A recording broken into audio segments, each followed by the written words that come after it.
నెహెమ్యా గ్రంథము 7వ అధ్యాయము 2వ వచనం. నెహెమ్యా గ్రంథము 7వ అధ్యాయము 2వ వచనం. నా సహోదరుడైన హానాకిని కోటకు అధిపతి అయిన హనన్యాకును యెరూషలేమును పైన అధికారం ఇచ్చి తిని, హనన్య నమ్మకమైన మనుషుడు, అందరికంటే ఎక్కువగా దేవుని ఎదుట భయభక్తులు గలవాడబ్బా. అందరికి నమ్మకమైన మనుషుడు అంట. అంటే నమ్మకమైన మనుషునికి, నమ్మకమైన వానికి దీవెనలు మెండుగా కుమ్మరించబడతాయి. అతను నమ్మకమైన మనిషి అని నెహెమ్యా గుర్తెరిగాడు. ఆ రాజ్యంలో అనేక మంది ఉన్నారు. ఆ రాజ్యంలో అనేక మంది ఆ యొక్క నెహెమ్యా చేస్తున్న ప్రాకారాలు కడుతూ ఉంటుంటే, ఆ ప్రాకారాలు కట్టడానికి అనేక మంది మీతో పాటు మేము కూడా ఉంటామని వచ్చారు. కానీ ఇక్కడ నెహెమ్యా ఒక అతను గుర్తెరుగుతున్నాడు, హననియా అనే వ్యక్తిని గుర్తెరుగుతున్నాడు. అతను నమ్మకమైన మనుషుడంట. అంటే అతని పనిలో నమ్మకం ఉంది, అతని మాటలో నమ్మకం ఉంది, అతని ప్రవర్తనలో నమ్మకం ఉంది. దేవుని నామానికి మహిమ కలుగును గాక. మళ్ళీ నమ్మకమైన మనుషుడే కాదు, హననియా అందరికంటే ఎక్కువగా దేవుని ఎదుట భయభక్తులు గలవాడు. దేవుని నామానికి మహిమ కలుగును గాక. ఆ రోజు ఆదివారం ఆరాధన జరిగిందంట. ఆరాధన జరిగితే మార్తమ్మ ఆరాధనకి వచ్చింది. మంచిగా ఉంది, వాక్యం ఉంది, అన్నీ ఉంది, అన్నీ అయిపోయినాయి. అయితే ఆ సంఘానికి ఆ వీధిలోనే ఎవరో ఒక రాలేదు. రాకపోతే పాస్టర్ గారు ఏం చేశారంటే, ఆరాధన అంతా అయిపోయిన తర్వాత సాయంకాలం 4 గంటలకి మంచిగా ఆమెను వెళ్ళి పలకరిద్దాం, ఎందుకు రాలేదు ఏంటో, ప్రతి వారం వచ్చామని చెప్పేసి అని ఆయన వెళ్తూ ఉన్నాడంట. ఆ వీధిలోకి ఎంటర్ అవగానే పంపు దగ్గర మార్తమ్మ అంటుందంట, ఈ రోజు ఆదివారం అయిపోయింది గనక నిన్ను వదిలేస్తున్నాను అంటున్నట. ఈ రోజు ఆదివారం గనక నిన్ను వదిలేస్తున్నానందంట. పాస్టర్ గారి గుండెల్లో రైలు పరిగెత్తే అంట. ఇదేంది ప్రభా, ఆరాధన చేసేటప్పుడు చప్పట్లు కొట్టింది, దేవునికి మహిమ అంది, హల్లెలూయా అంది, వాక్యం చెప్పేటప్పుడు దేవునికి స్తోత్రం అంది, దేవుని యొక్క ఆత్మ వచ్చేసిందేమో అని అనుకున్నాను నేను. ఇక్కడికి వచ్చి చూస్తేనేమో ఈ రోజు ఆదివారం అయ్యింది కనుక నిన్ను వదిలేస్తున్నానని అంటుంది. అనంటే ఇదేంటి నటన.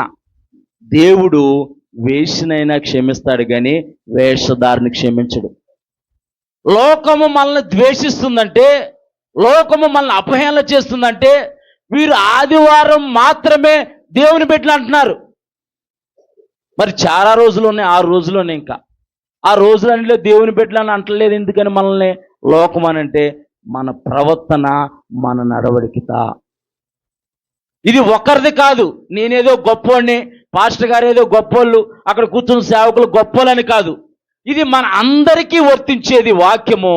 మనము వాక్యపు వెలుగులో పరిశీలన చేసుకోవాలి.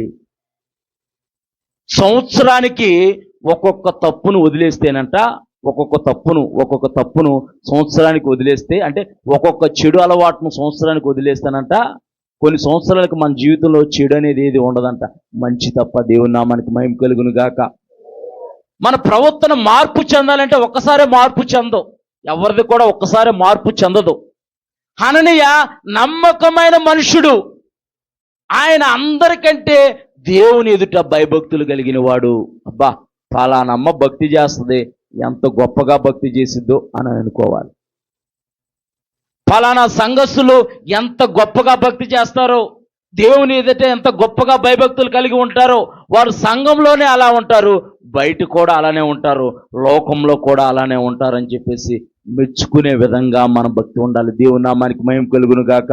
ఎందుకనంటే మనం భయంకరమైన దినాల్లో ఉన్నాం. ఎప్పుడు ఏం జరుగుతుందో, ఎప్పుడు ఎలాంటి పరిస్థితులు జరుగుతుందో ఎవరు ఊహించిన పరిస్థితుల్లో మనం ఉన్నాం. గడిచిన వారంలో తణుకు పట్టణంలో హై స్కూల్ గ్రౌండ్లో మీటింగ్స్ జరగాలి. ఇంకొక 1.5 గంటలో మీటింగ్స్ మొదలవుతాయి అనగా మీటింగ్స్ క్యాన్సిల్ చేస్తున్నామని చెప్పేసి ఆర్డర్స్ ఇచ్చారు. మీటింగ్ క్యాన్సిల్ చేసేస్తామని ఆర్డర్ ఇచ్చారు. కొన్ని లక్షలు ఖర్చు పెట్టి ఆ దైవజనుడు అనౌన్స్మెంట్ చేసి పాంప్లెట్లు అంటించి చాలా ప్రయాసపడ్డాడు కొన్ని ఆత్మలైనా రక్షించాలని. ఇంకొక 1.5 గంటలో అంతా రెడీ అయిపోయింది. ఇంకొక 1.5 గంటలో మీటింగ్ స్టార్ట్ అయింది. ఈ 1.5 గంటలో వ్యతిరేకమైన కార్యాలు చేయటం మొదలయ్యింది.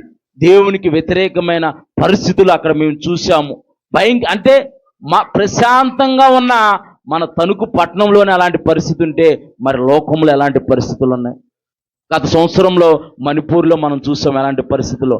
అంటే మనం ఇంకా దేవుని ఎదుట భయభక్తులు కలిగి, హననీయ అందరికంటే దేవుని యందు భయభక్తులు గలవాడు, అతడు నమ్మకమైన మనుషుడు. దేవుని నామానికి మహిమ కలుగును గాక. మన ఆలోచనలో, మన ప్రవర్తనలో, మన నడవడికలో మనము హృదయపూర్వకంగా నమ్మకంగా జీవిస్తే గనక దేవుని యొక్క పరిశుద్ధ గ్రంథంలో హననీయ ఒక్క మాట చాలదా దేవుడు స్టేట్మెంట్ ఇవ్వడానికి? ఒక్క మాట చాలు, ఒక్క మాట చాలు. హననీయ నమ్మకమైన మనుషుడు, అందరికంటే ఎక్కువగా దేవుని ఎదుట భయభక్తులు గలవాడు. దేవుని నామానికి మహిమ కలుగును గాక. మనం కూడా దేవుని ఎదుట అందరికంటే మన మట్టుకు మనమే, ఒకరితో మనకు అనవసరం, ఒకరి భక్తి జీవితం మనకు అనవసరం, ఒకరి పరిస్థితులు మనకు అనవసరం, ఒక కుటుంబల గొడవలు మనకు అనవసరం. మన మట్టుకు మనమే, నేను ఎంతగా దేవుని ఎదుట నమ్మకంగా ఉంటున్నాను, నేను ఎంతగా దేవుని ఎదుట భయభక్తులు కలిగి ఉంటున్నామని మనము దేవుని ఎదుట పరిశీలన చేసుకుంటే హననీయాకి ఇచ్చిన స్టేట్మెంట్ దేవుడు మనకు కూడా ఇస్తాడు. దేవుని నామానికి మహిమ కలుగును గాక.